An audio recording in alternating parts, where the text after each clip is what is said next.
Hello everyone, welcome to Study IQ. Sentence correction के series में हम कंटिन्यू करेंगे। तो आज देखते हैं सेंटेंस करेक्शन सेट 4।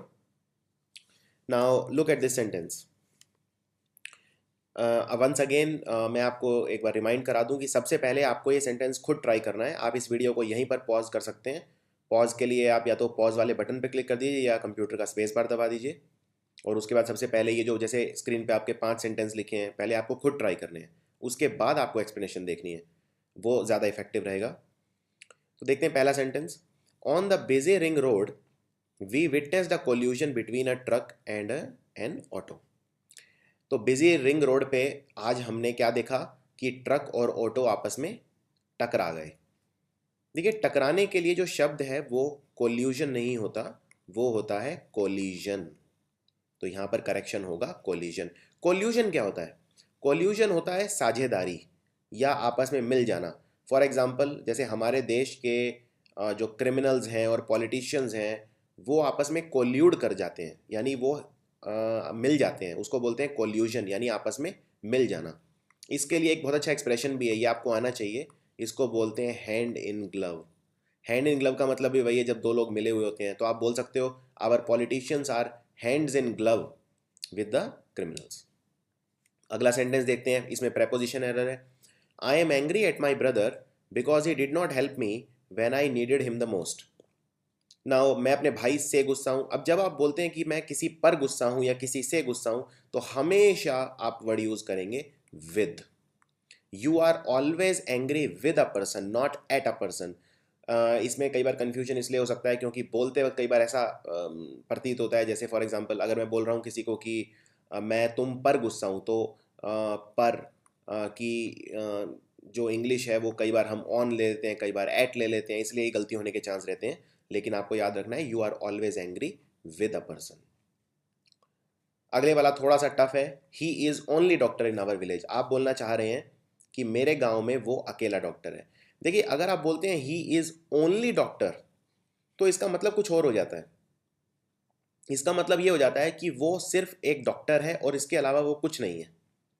लेकिन अगर आपको बोलना है वो आपके विलेज में ओनली डॉक्टर है, तो आपको इस ओनली डॉक्टर को एक डिफाइन करना पड़ेगा, यानी ये ओनली डॉक्टर एक एक्सप्रेशन हो जाएगा।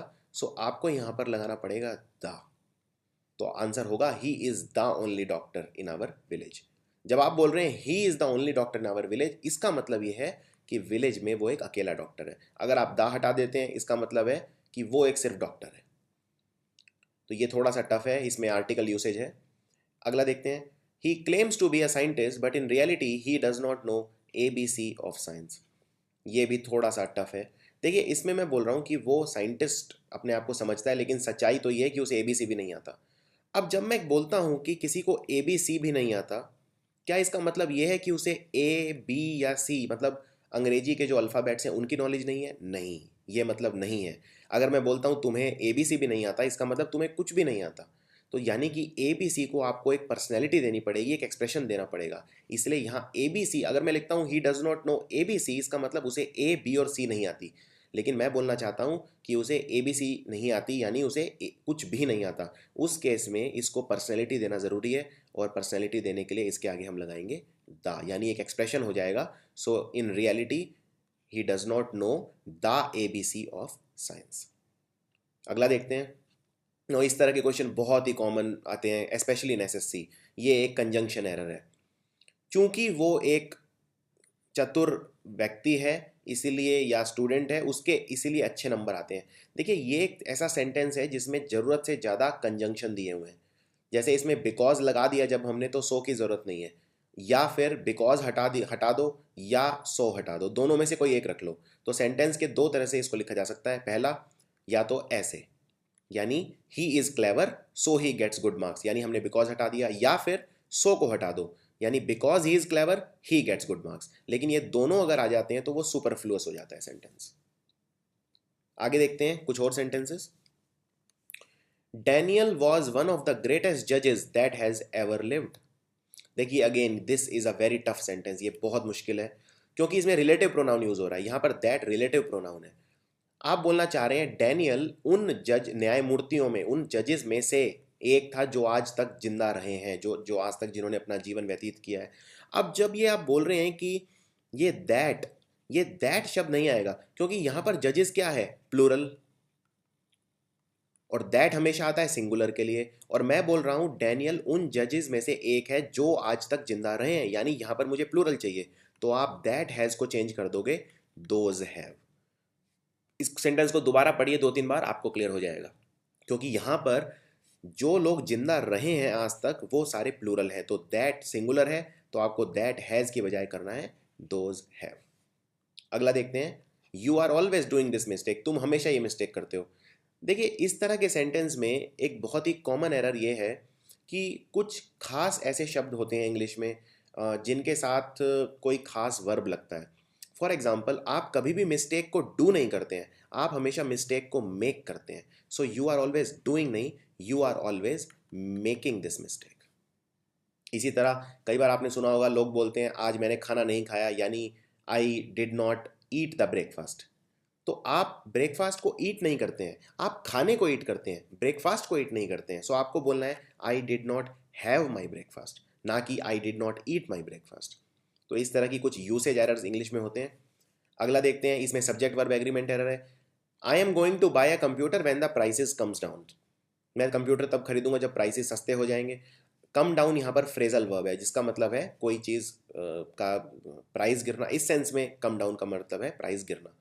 अब देखिए प्राइसेस यहाँ पे प्लूरल है और कम्स वर्ब है सिंगुलर के लिए, तो ये गलत हो गया क्योंकि सब्जेक्ट के हिसाब से ये वर्ब आता है। अब यहाँ पे सब्जेक्ट प्राइसेस है तो यहाँ पर कम्स की बजाय हो जाएगा कम, यानी प्लूरल वर्ब चाहिए। या इसको ठीक करने का एक तरीका और भी है, और वो क्या, सब्जेक्ट चेंज कर दो, क्योंकि यहाँ पर सिंगुलर वर्ब है तो यहाँ पर भी सिंगुलर सब्जेक्ट कर दो, यानी यहाँ प्राइसेस की बजाय कर दो प्राइस। तो इसको ठीक करने के दो तरीके हैं, या तो आप प्राइसेस को प्राइस कर दो या फिर आप कम्स को कम कर दो। अगला देखते हैं, ये क्वेश्चन एसएससी 2013 में आया था, किसी और रूप में आया था। ये सेंटेंस बहुत लंबा था, मैंने इसको थोड़ा छोटा कर दिया है, लेकिन ये एसएससी 2013 का क्वेश्चन है। बाइबल कहती है कि हम सबको एक दूसरे, we should love each other, हम सबको एक दूसरे को प्यार करना चाहिए, लड़ना नहीं चाहिए। अब देखिए जब इसमें आप बोल रहे हैं कि we should love each other, ये एक रेसिप्रोकल प्रोनाउन बोलते हैं हम इसे, क्योंकि जैसे मान लीजिए अगर दो पर्सन है, दो पर्सन के लिए ही हम सिर्फ यूज़ करते हैं वर्ड ईच अदर। लेकिन अगर मैं बोल रहा हूँ कि बाइबल, जो कि क्रिश्चियंस की होली बुक है, अगर मैं बोल रहा हूँ बाइबल कहती है कि हमें एक दूसरे से प्यार करना चाहिए, तो यहाँ पर लव ईच अदर ये सिर्फ दो पर्सन की बात नहीं हो रही, यहाँ तो पूरी दुनिया की बात हो रही है कि दुनिया में जितने भी लोग हैं सबको एक दूसरे से प्यार करना चाहिए। अब यहाँ पर जब आप दो से ज़्यादा लोगों के लिए वर्ड यूज़ करते हैं तो कभी भी ईच अदर नहीं यूज़ करते हैं, आप यूज़ करते हैं वन अनदर। तो इसका आंसर होगा the Bible says that we should love one another. For example, अगर मैं मान लो किसी को बोलता हूँ कि दे लव ईच अदर, यानी वो कितने लोग हैं, वो दो लोग हैं, तो दे लव ईच अदर में ईच अदर हमेशा दो के लिए आता है। 5 सेंटेंसेस और देखते हैं। सबसे पहला है, the building comprises of many air condition rooms, यानी बिल्डिंग के अंदर काफ़ी सारे एयर कंडीशन कमरे हैं। अब देखिए इसमें कंप्राइजेज के साथ कभी भी ऑफ नहीं लगता है इस सेंस में, कंप्राइजेस सिर्फ कंप्राइजेस अकेला आता है, ये एक बहुत कॉमन मिस्टेक है। अगर आपको कंप्राइज के वर्ब के साथ ऑफ लगाना है तो एक्सप्रेशन होता है is comprised of. Is comprised of भी ठीक है या कंप्राइजेस ठीक है, लेकिन कंप्राइजेस ऑफ ठीक नहीं है। तो इसको करेक्ट करने के दो तरीके हैं, पहला the building is comprised of many air condition rooms, या the building comprises many air condition rooms. ये भी एक कॉमन क्वेश्चन है जो एसएससी में बार बार आता है। अगला, she is the prettiest of the two sisters, यानी वो दोनों सिस्टर्स में वो ज़्यादा सुंदर है। देखिए जब भी आप सुपरलेटिव डिग्री लगाते हैं, जैसे यहाँ पर वर्ब क्या है, यहाँ पर वर्ब है प्रेटी यानी सुंदर, प्रेटी, प्रेटियर, प्रेटिएस्ट, तो प्रेटियर हो जाएगा कंपैरेटिव। तो आपको ये याद रखना है जब भी आप सुपरलेटिव डिग्री लगाएंगे तो कम से कम 3 लोग होने चाहिए, 3 सब्जेक्ट। फॉर एग्जाम्पल, अगर मान लो एक क्लास में 3 स्टूडेंट्स हैं और मेरे को बोलना है पहले वाला बेस्ट है, तो मैं बोल सकता हूँ first student is the best of all. लेकिन अगर मान लीजिए सिर्फ 2 ही स्टूडेंट हैं एक क्लास में और मुझे बोलना है पहले वाला अच्छा है, सबसे अच्छा है, तो मैं ये नहीं बोल सकता first student is the best, तो मैं बोलूंगा first student is the better of the to. इसी तरह यहाँ पर 2 हैं, सुपरलेटिव कम से कम 3 लोगों में लगती है, तो यहाँ पर प्रेटिएस्ट को चेंज करके बना दो prettier. So she is the prettier of the two sisters. अगला, the mangoes of India are sweeter than that of England. ये अगेन काफ़ी टफ है ये वाला सेंटेंस करेक्ट करना। देखिए, mangoes of India are sweeter than that of England, ठीक है। अब इसमें मैंगोज प्लूरल है, तो यहाँ पर दैट हमेशा सिंगुलर है और दैट का प्लूरल होता है दोज। तो इसमें करेक्शन है the mangoes of India are sweeter than those of England. या फिर आप इसको एक दूसरे तरीके से भी लिख सकते हैं, the mangoes of India are sweeter than the mangoes of England, लेकिन उसमें वो थोड़ा मैंगोज दो बार लिखा जाएगा तो वो रेपिटेटिव लगेगा, इसलिए बेस्ट यही है कि आप दोज यूज करें। अगला देखते हैं, one of the questions he asked me was who did you travel with.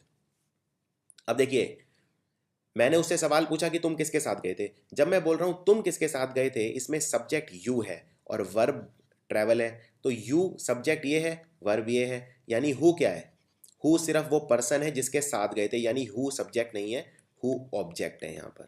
तो ऑब्जेक्ट में कभी भी हु नहीं होता है, हमेशा होता है हुम। तो इस सेंटेंस में होगा हुम। हु हमेशा सब्जेक्ट में आता है। इस पे मैंने हु और हुम के ऊपर एक वीडियो भी बनाया हुआ है, आप उसे भी देख सकते हैं इंग्लिश प्लेलिस्ट में जाकर। अगला question, either of these 4 roads leads to Khan market. तो मान लीजिए ये आपकी खान मार्केट है और इसमें ये 4 रास्ते जाते हैं, ठीक है, चारों रास्ते खान मार्केट में जाते हैं। अब 4 हैं यानी 2 से ज़्यादा हैं, और 2 से ज़्यादा हैं, लेकिन आइदर या नाइदर हमेशा यूज़ होते हैं सिर्फ 2 के लिए। अगर आपको बोलना है 4 यानी 2 से ज़्यादा, तो आइदर हो जाता है ईच, यानी इसका करेक्शन है each of these 4 roads leads to Khan market. एक और आपको इसमें कॉमन एरर बताता हूँ जो कई बार होता है।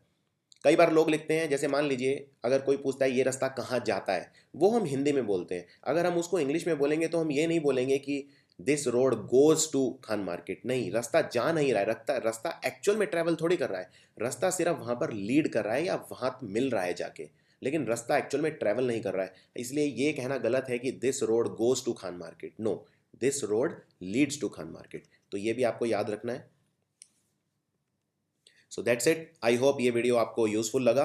Subscribe to our video channel on YouTube. Thank you very much.